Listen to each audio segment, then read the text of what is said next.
All right, hey everybody. I have Talaat McNeely here, and he's missing his better half, No. Ty. But they are a money couple, and they've just been really, really great. And we have a lot of similarities in what we're preaching and what we're communicating.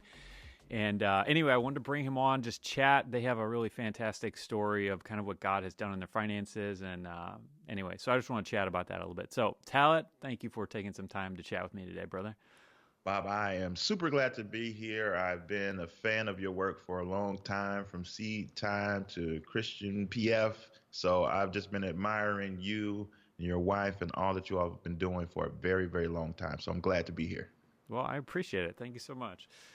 So I know a little bit of your story, but a lot of people watching may not. And so, will you just give me, I don't know, maybe the 3 to 5 minute version of kind of, where you guys were, and then what, how it progressed, and how you got to where you are today. I know that's a ton to kind of squeeze in, but yeah, let's just get started with that, and I'll prod with some questions as I have them. Sound good? I, I will surely do my best. So our story started off with my wife and I. Before we got married, we were two complete opposites from a personal finance standpoint.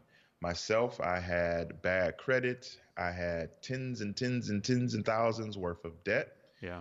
and I didn't have much financial literacy whatsoever. My wife was the polar opposite. She had Hmm. perfect credit. She was completely debt free. She had paid her way through college just by working at a shoe store, and she got a Impressive. degree in finance. She Yeah. was working for one of the premier financial institutions in all of the world, and we decided to get married. And so we fell in love. I asked her to marry me, and I told her everything except the fact that I had this mountain of debt.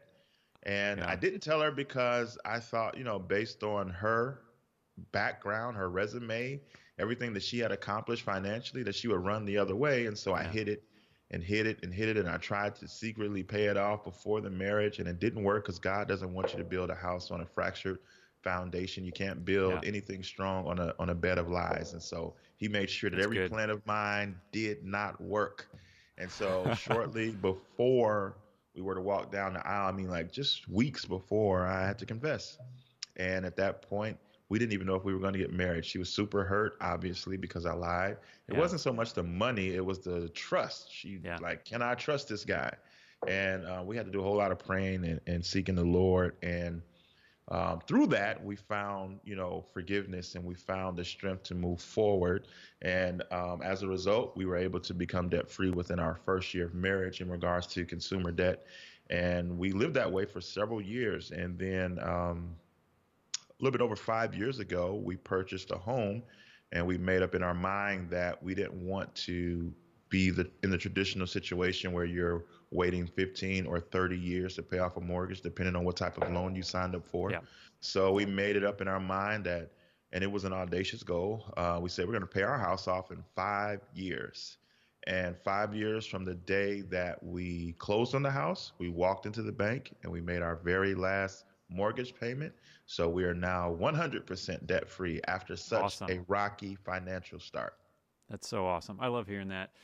Yeah, we our story is a little bit similar in that we ended up getting our house paid off pretty early, very young, and I think it was like 3 years into the mortgage, and in which where I come from, that just doesn't make sense. Like no one does that. That's just so uncommon and rare. But I think what I've seen from a lot of other testimonies similar to yours, where it's like you see the thumbprint of God on something like this. You know what I mean? Where you take somebody like like yourself, and like I was not very financially savvy in my previous years as well, doing a lot of dumb things with money, and you take somebody like that, and then you see like these really cool financial goals kind of being achieved, and it's like, what else but God? You know what I mean? Yes, 100%. It was God. Because, like I said, when I confessed, we legitimately weren't sure if we were going to get married. She was beyond upset. Yeah. And it was only God that could bring it back together because, number one, he's sovereign. And so he knows how this story is supposed to go. Because if this marriage never happened, there's literally thousands of people who wouldn't have been impacted through the ministry that we do with his and her money. And so Yep. it had to be God. Yeah, that's cool. All right, so talk to me about, uh, because I'm assuming that you run into, like, I've been blown away by how many marriages have one spouse hiding financial information from another one. And I'm sure you encounter this all the time with people you're Yes. talking to. How do you coach? How do you encourage somebody who is doing that, who is hiding financial information from their spouse? Well, we try to get to the root because there's a reason. There's a fear, there's an insecurity, there's a faulty viewpoint. There's something under there. That's just the fruit. Yeah, you're right. The hiding of the debt or the extra credit card that your spouse doesn't know about, or you put in shopping bags in the trunk and sneaking stuff into the closet. Like Yeah, there's a root there, and sometimes it has nothing to do with the spouse. It has to do with your upbringing. It has to do with if you came from a place of lack when you were growing up, and you have this fear. It could be a fear, or it can be a overcompensation for what you did not have, or what you weren't given when you were growing up. And so we try to just ask questions that kind of peel back the layers to find out, where did this paradigm that you currently run your personal finances through come from? And yeah, usually, once we find the root, because in a lot of instances, if you've been doing the thing so long, it became your new normal that you have no idea how to connect the dots. And a lot of times, once the dots are connected, those are the conversations that the spouses need to have, because a lot of times they're having conversations just about what you just bought, or this debt, or this credit card bill, and you're not dealing with the why behind the what. And so just dealing with the what conversations doesn't bring about any fruit. But when you can get to the why that's buried down below where the root is, now you can start to have much more productive conversation. You start to see your spouse differently. You start to see, when you can see their insecurities. If you really love them, you want to help them come out of it. yeah, If you see that yeah, this is a weakness, you want to help them get stronger. And so it changes the conversation, and it puts the focus where it needs to be. yeah. That's good. So, practically speaking, you have any suggestions just for you know spouses who maybe need to come clean? And yeah, let's just start with that. Yep. Number one, the devil is a liar, because you might be believing like I did. It's a better idea to hide because you don't want to hurt them, Yeah, with what you've done, and that's not true. In my yeah, mind, literally in my mind, it was, if I tell her she's going to run away, I'm going to lose her. And that was the exact opposite of what happened. It brought us closer. We yeah, became a team. There was never one day in our marriage where she said, "That's your debt, you figure it out." It was always, "This is our debt. This is what we're going to do. This is how we can figure this out. This is how we can overcome it."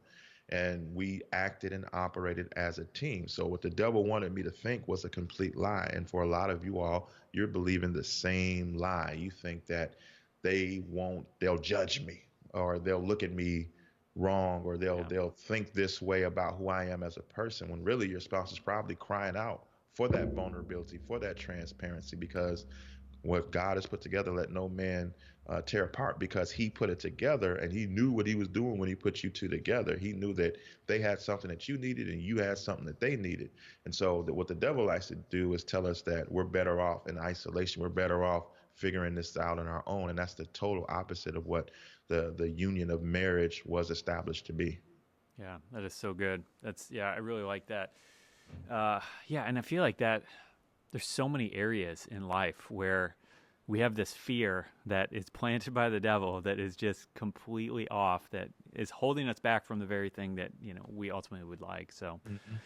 okay, so let's imagine you can go back to, well, yeah, what advice do you have for engaged couples, or not even necessarily engaged couples, but couples who um, maybe are at the money maturity of the average engaged couple, which is a lot. A lot of Mm-hmm. us, get married and we're still, high school maturity with money.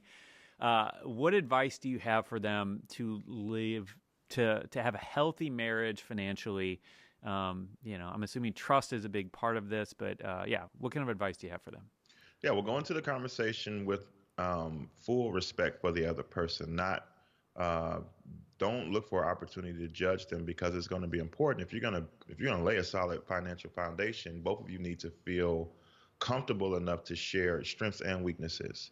You need to Yeah. be transparent in your conversation. So go into it. Both be intentional about being respectful, even if your spouse has a viewpoint that's contrary to yours about money. Just respect them as your spouse, as the person that you want to do life with. Yeah. Then be transparent and lay everything on the line, all debts, all credit cards. You need an actual picture of where you all stand financially. Too many of us are guesstimating. Oh, I have about this much credit card. Oh, I owe about this much on the Yeah. card.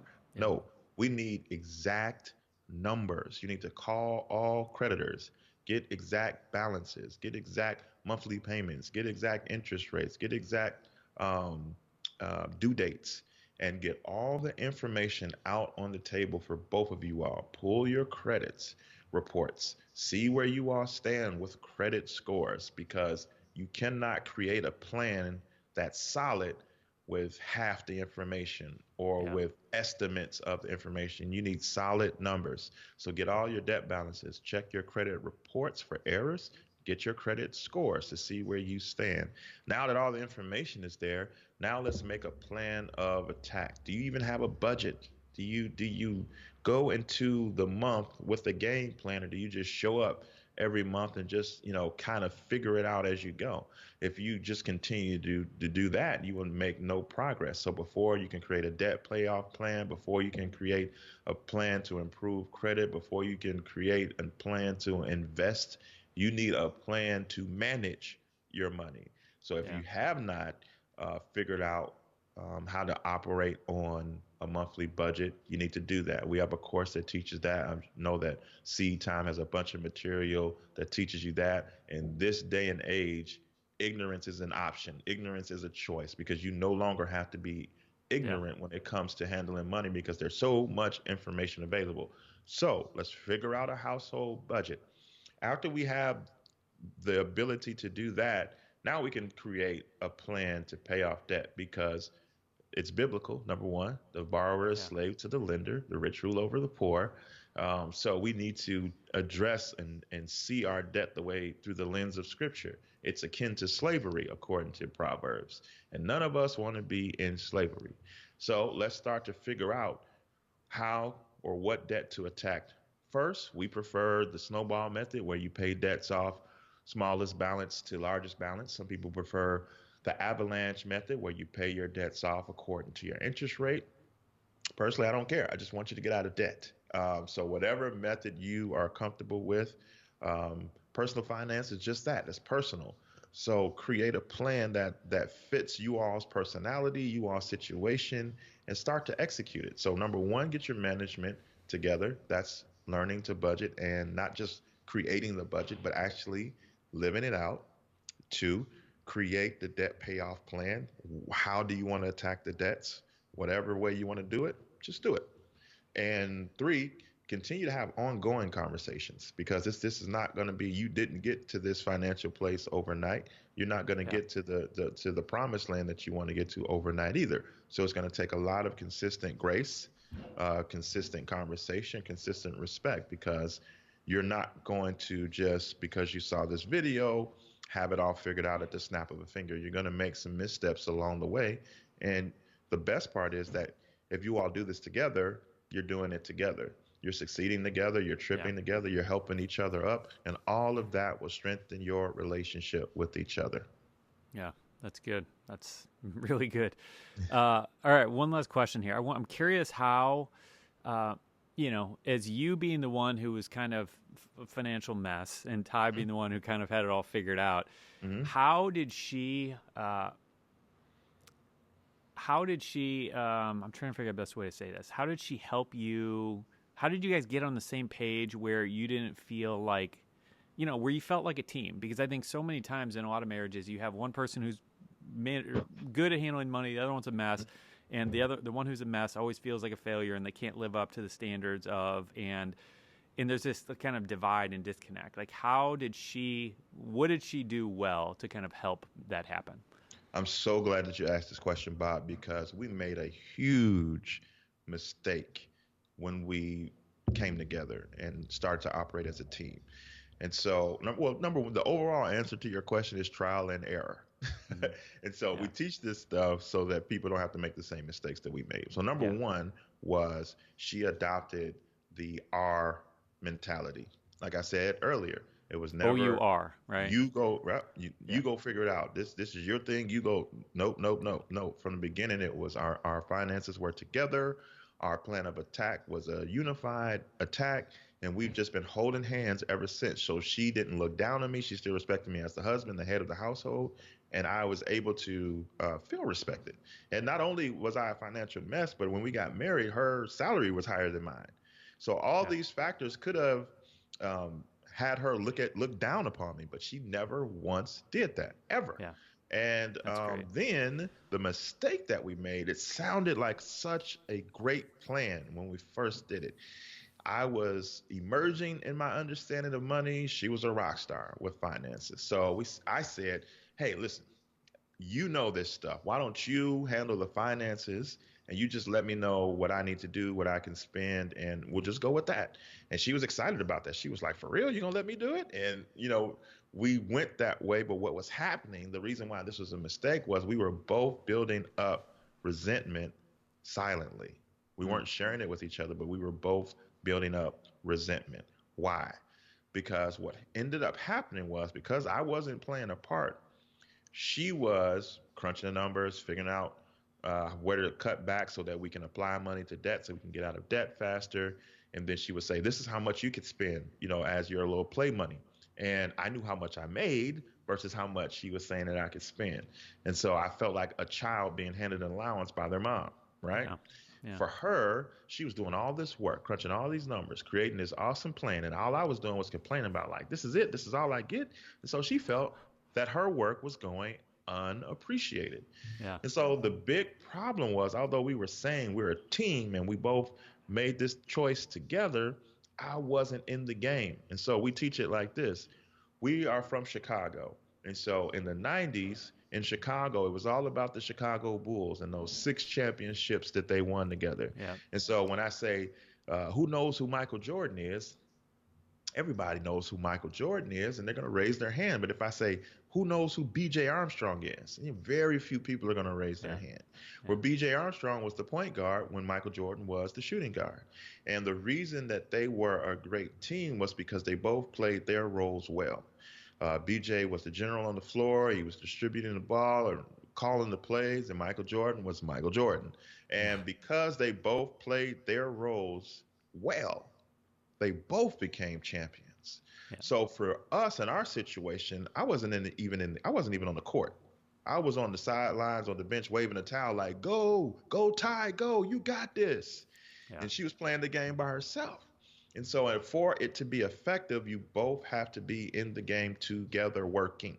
Now, what does that mean? Does that mean that when you hear the word teamwork, it doesn't necessarily mean you do half the work and I do half the work? Because go back to my reference. Michael Jordan wasn't doing half the work and BJ Armstrong doing half. No way. Michael was doing way more than BJ. But BJ was in the game and he did what he was asked to do and he did it to his fullest ability. Yeah.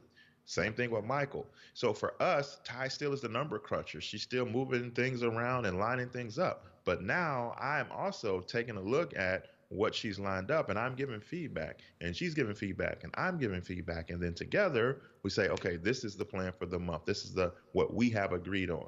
And so now I've seen the numbers. I know the plan. So I'm accountable. And now I don't have these questions like, why is this? Why do I only get this? Why can't we spend money here? I know the deal. And so now that I know the deal and I'm in the game, now we're winning.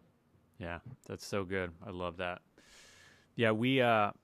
Our roles are a little bit. I'm a little bit more like Ty. My wife Mm-hmm. Linda is a little bit more like you. She brought Mm-hmm. some debt to the table, and we had to get it cleaned up. And I see a lot of similarities into how we both kind of progressed through this and learned from some of our mistakes. And I think that's just super super helpful. So anyway, I don't want to take any more of your time. Where can people find you guys? I know you're all over YouTube, and that's awesome. But where else can people find you? Everything that you need to know about us is at hisandhermoney.com. All of our podcasts, our videos, our blog posts, our social media, our courses, our books, everything. hisandhermoney.com. And no matter what your favorite social media platform is, our handle there is at his and her money. That's impressive. I know how difficult that is getting the same thing everywhere. So, anyway, I appreciate you taking the time. Thanks for stopping by. Thanks for chatting. Thanks for having me, Bob. This is great. We love Seed Time. We believe in Seed Time. We want Seed Time to continue to flourish and keep up the good work. Yeah, same with you guys. Keep it up. And if you haven't already, head over to seedtime.com so you can get your free email course from us on how to master your money using biblical principles. So that's all for today. Have a great rest of your day. Adios.